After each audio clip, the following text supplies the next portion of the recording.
যুবক ভাইরা রে,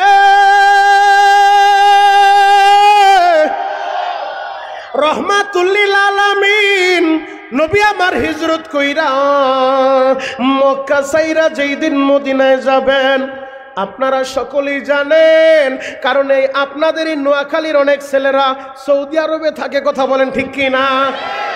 ওদের কাছে জিজ্ঞেস করেন, ওই জায়গায় একটা রোড আছে, যেই রোডটার নাম হলো হিজরা রোড, তরিকে হিজরা।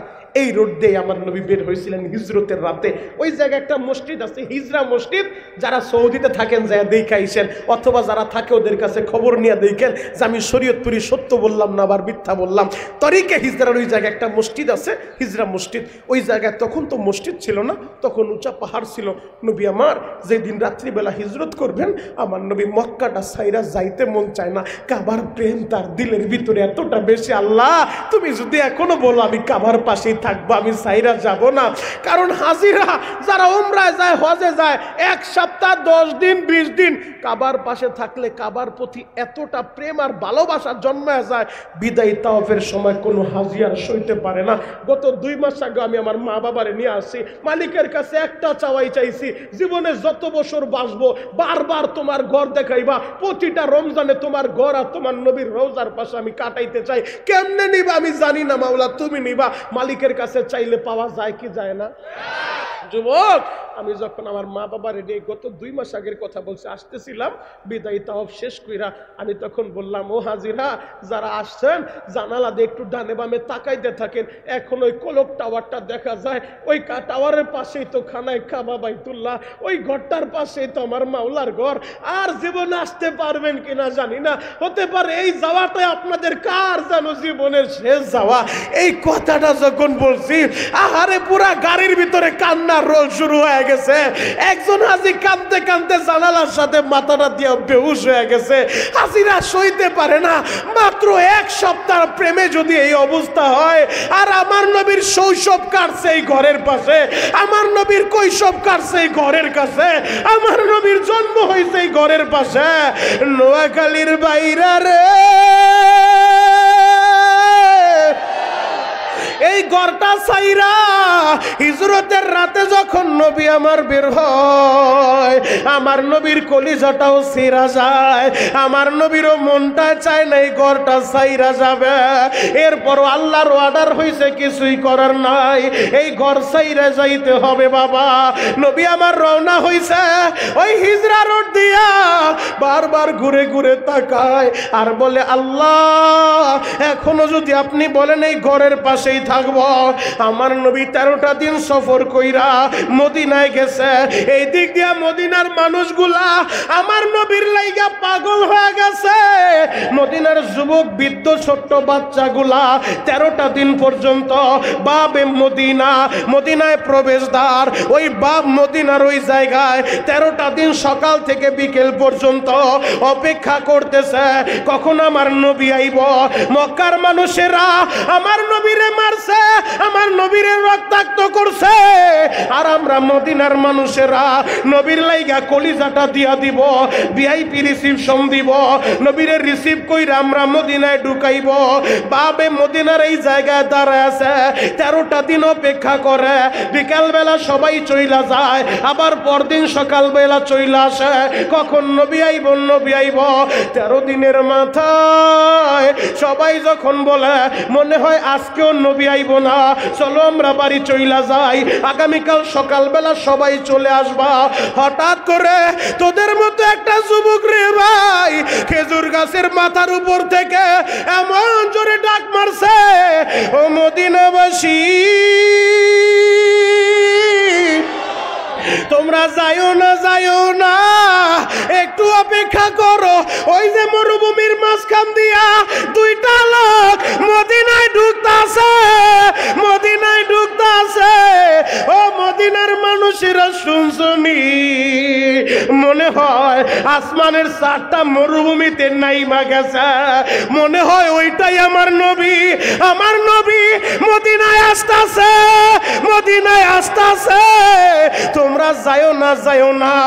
এই কথাটা শুই না সবাই আবার দৌড়াদৌড়ি শুরু কইরা দিছে। কেউ দৌড়ায় খেজুর গাছে উঠে, কেউ দৌড়ায় পাথরের উপরে দাঁড়ায়, উকি ঝুঁকি মারতাছে আমার নবীরে দেখার লাইগা। নবী যখন মদিনায় ঢুকছে রে বাবা, এই ছোট্ট ছোট্ট বাচ্চাগুলা কি বলছে জানোনি? তলা আল বাদরু আলাইনা। এই যে আরবি গজলটা তোমরা শুনো, এইটা মদিনার বাচ্চারা বানাইছে, স্লোগান দিয়া দিয়া নবীরে রিসিভ করছে। নবী যখন মদিনায় ঢুকছে সব মানুষগুলা পাগলের মতো হইয়া, মুরব্বীরা বলেন নবী গো আপনি আমার বাড়িতে আসবেন, আমার ঘরটা আপনার লাইগা সাইরা দিব গো নবী, আপনি আমার বাড়ি মেহমান হন। সবাই বলে আমার বাড়ি মেহমান হন। হঠাৎ কইরা ছোট্ট একটা বাচ্চা, নাম তার উবাদা, উবাদা ডাক দিয়ে বলে বাবা গো আমি নবীরে ভালোভাবে দেখি না, বাবা গো আমার একটু কোলে নাও, আমি নবীর একটু দেখতে চাই। ও বাবা, বাবার কোলে উঠা এখন কাঁদতে বলছি, বাবা কাঁদবা, এক নজরে তাকা থাকো। ছোট্ট ছেলেও বাধা বাবার কোলে উঠা আহারে আমার নবীর চেহারাটা দেখতেছে আর বলে নবী গো আপনার চেহারাটা কত সুন্দর গো নবী, ইয়া রাসূলুল্লাহ ইয়া হাবিবাল্লাহ। নবীজি আপনার চেহারাটা কত সুন্দর, তবে ঠোঁটটা কেন ফাটা গো নবী? এই কথাটা বলার সাথে সাথে আমার নবীর ঠোঁটটা আহারে কলা পাতার মতো লাফাইতাছে, চোখের পানি ছাইরা দিয়া আমার নবী বলে উবাদা রে তোমাদের এই দেশে আসার আগে আমি তাইফে গিয়েছিলাম রে উবাদা। ও উবাদা, তাইফের যুবকগুলা আমারে পাগল বইলা বইলা মারছে। ও বাবারা বাইরা, ও মাহারা বাইরা রে, এই মজলিসে তোমাদের কার যেন বাবা বাইচা নাই, কার যেন মা দুঃখিনী বাইচা নাই। এখন বসে বসে কাঁদবা, মাত্র 5 মিনিটের ভিতরে আলোচনা শেষ করব। পুরা ময়দানে চোখের পানি দেখতে চাই। এই যে কোরআন আমার হাতে বাবা, গুনাহ করতে সময় লাগছে, আমার মাওলার মাফ করতে সময় লাগবো না। ও বাবারা বাইরা রে, ওই নবীরে যদি ভালোবাসতে চাও মা বাবার খেদমত কইরো, মার কলিজায় আগুন দিও না, মার কলিজায় আঘাত দিও না। ও আমার সোনাই মুরির যুবক রে, তোমাদের যাদের মা নাই, আমার নবী বলছে হুমা জান্নাতুকা ও নারুকা, তোমার মা বাবাই তোমার জান্নাত, তোমার মা বাবাই তোমার জাহান্নাম।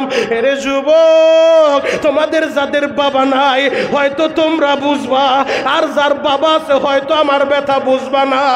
যুবক রে, গত 2 মাস আগে তোমাদের এই নোয়াখালীর একটা ছেলে, আমি যখন মদিনায় আমার নবীর রওজা জিয়ারত কইরা মদিনার ভিতরে ছিলাম, হঠাৎ করে একটা যুবক এই নোয়াখালীর ব্যবসায়ী আমার হাতটা ধরে বলে শরীয়তপুরি ভাই, আমি বাবারা ছেলে, এই প্রবাস জীবনটা কত নিষ্ঠুর, এই প্রবাসে আইসা আমি আমার বাবারে শেষ মাটিটা দিতে পারি নাই রে ভাই, আমি আমার বাবারে কবরে শুয়াইতে পারি নাই, আমার বাবার লাইগা একটু দোয়া করবেন।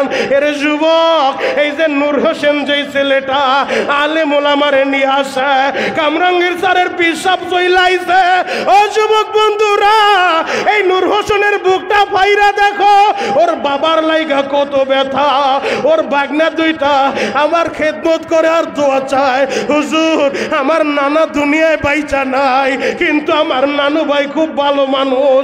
ও যুবক, আমি তোমাদের পায়ে হাত রাইখা বলে যাই, এই নূর হোসেনের মতো তোমরাও যারা বাবারে মাটি দিছো রে ভাই, তোমরাও যারা মায়েরে মাটি দিছো, এখন চোখের পানি দিয়া আল্লাহরে বলতে থাকো, আল্লাহ আমার মায়েরে মাইরো না, মাইরো না, আমার বাবারে মাইরো না, আমার মা বাবারে মাফ করো। চিৎকার মেরে বলেন আমিন। যুবক, আর তোমাদের যাদের বাবা বাইচা আছে, মা বাইচা আছে, আমি তোদের পায়ে হাত রেখা বলবো, তোদের পা 2টা আগায় দে, আমি তোদের পা ধইরা বলে যাই, কোনোদিন ওই মায়ের কষ্ট দিস না, দিস না রে ভাই। আজকের মাহফিল শেষ কইরা বাড়িতে যা প্রথমে তোর মার হাতটা জড়ায় ধরবি আর বলবি, মা গো, মনিরুল ইসলাম শরীয়তপুরে বইলা গেছে, তুমি মাফ না করলে আমার নামাজ রোজায় কাজ হইব না। ও মা দেও না আমারে মাফ কইরা, ও মা দেও না আমারে মাফ কইরা। যুবক আমি চ্যালেঞ্জ করে বলতে পারি, এই যে সাকাবি সাহেব হুজুরের জিজ্ঞেস কর, আজকে এই পর্যায়ে সে আসছে একমাত্র মা দুঃখিনীর দোয়া, মায়ের দোয়া, মায়ের দোয়া। আমি শরীয়তপুরের কথা শুই না, আজকে আলেমরা কান্দে, যুবকরা কান্দে। তাকায় দেখো যুবকগুলা মায়ের জন্য কেমনে কান্দে, এই যে তাকায় দেখো বাবার জন্য কেমনে চিৎকার মাইরা মাইরা কান্দে, একমাত্র মায়ের দোয়া। যুবকরা এই যে নূর হোসেনের ভাইগুলা প্রবাসের বাড়িতে থাইকা মা দুঃখিনী, ওর বাবা মারা গেছে কিন্তু মা দুঃখিনী সন্তানদের মাথার উপরে হাতটা বুলায় দেয়, সন্তানদের জন্য দোয়া করে। যুবকরে ওই মাটা তোদের যাদের ঘরে বাইচা আছে, আজকে বাড়িতে যায় মার হাত ধরে মাপ চাইবা তো ইনশাআল্লাহ, মাপ চাইবা তো ইনশাআল্লাহ। আর একটা কাজ করবা, জীবনে যতদিন বাঁচবো 5 ওয়াক্ত নামাজ পড়বো। দেখি থেকে কি নিয়ত করতে পারি? আল্লাহু আকবার, চিৎকার মেরে বলেন নারে তাকবীর। আল্লাহ আপনি আমাদেরকে কবুল করেন, চিৎকার মেরে বলেন আমিন। তাহলে বাড়িতে যায় আমার হাত ধরে আমার কাছে ক্ষমা চায় নিও। তোমার মার দোয়া তোমার সাথে থাকলে এ পৃথিবীর কোথাও তুমি ঠেকবা না, ঠেকবা না। আর মার বরদোয়া নিয়া যত বড় হাজিয়ার গাজী হও, 4 পয়সার কাজ হবে না। কথা বলেন ঠিক কিনা? গত পরশু দিন এক মাহফিল থেকে ফিরার পথে ওই কিশোরগঞ্জে একটা যুবক আপনি মার কাছে মাপ চাইতে কইছেন, আমি কপাল পোড়া, আমার মতো কপাল পোড়া পৃথিবীতে কেউ নাই। এই হাত দিয়া মায়ের গলাটি বা ধরছি বহুতবার, হুজুর এখন তো মায় মহিরা গেছে, কবরে চইলা গেছে, আমার কি উপায় হবে? আমি বললাম তোর মতো আম্মুক তো পৃথিবীতে কেউ নাই।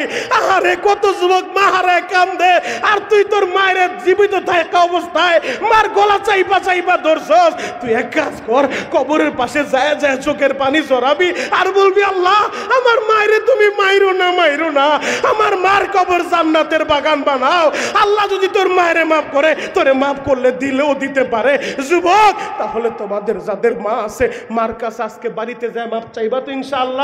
আল্লাহ আমাদের সবাইকে কবুল করুক, সকলে বলেন আমিন। যদি কোনো যুবক থাকো 5 বছর মার সাথে কথা বলো না, 10 বছর মার সাথে কথা বলো না, আজকে তোমার আমি আমলটা দিয়া যাই। অনেকে আছে না পারিবারিকভাবে হয়তো মার সাথে মন কালাকালি, মার চেহারাটাও দেখো না। আজকে আমি তোমারে বইলা যাই, এই রজবের চাঁদে কোরআন হাতে নিয়ে বলে গেলাম, আজকে বাড়িতে যায় বয়ান শেষ কইরা যুবক তুই তোর মার দরজার সামনে দাঁড়া, গভীর রাত্রে একটা ডাক দিবি, মা, মা গো, ও মা আমি তোর কপাল বলা ছেলে রে মা, আমি না বুঝা ভুল করছি রে মা, ও মা দে না আমারে মাফ কইরা। যুবক দেখবি তুই মা বইলা ডাক দিতে দেরি, হয়তো তুই 5 বছর মার সাথে কথা বলস না, 10 বছর মার মনে কষ্ট দিছস, তোর মা ডাকটা শুই না মা 5 বছরের অপরাধ ভুইলা যাইব। কথা বলেন ঠিক কিনা? আর আমার আল্লাহ মার চাইতেও দরদি, বাবার চাইতেও কোটি গুণ দরদি। 5 বছর 10 বছর নামাজ পড়স না, আজকের মাহফিলে যদি আল্লাহরে আল্লাহ বইলা ডাক দিতে পারোস, ওয়াদা করতে পারোস আর নামাজ ছাড়বি না, আমার আল্লাহ তোমাদেরকে মাফ করে দিব। গলা ফাটা একটা ডাক দাও, ইয়া আল্লাহ, আরো জোরে ডাক দাও, ইয়া আল্লাহ। যে উপায় হবে আমার মরণে, কি যে উপায় হবে আমার কবরে, মাও নাই রে, বাবা নাই রে জমিনে, ইয়া আল্লাহ, ইয়া আল্লাহ আজকের এই মাহফিল এলাকার হেদায়েতের জরিয়া বানায় দেন, চিৎকার মেরে বলেন আমিন। আল্লাহ বিশেষ করে নূর হোসেনের বাবার কবর জান্নাতের বাগান বানান, চিৎকার মেরে বলেন আমিন। বাবা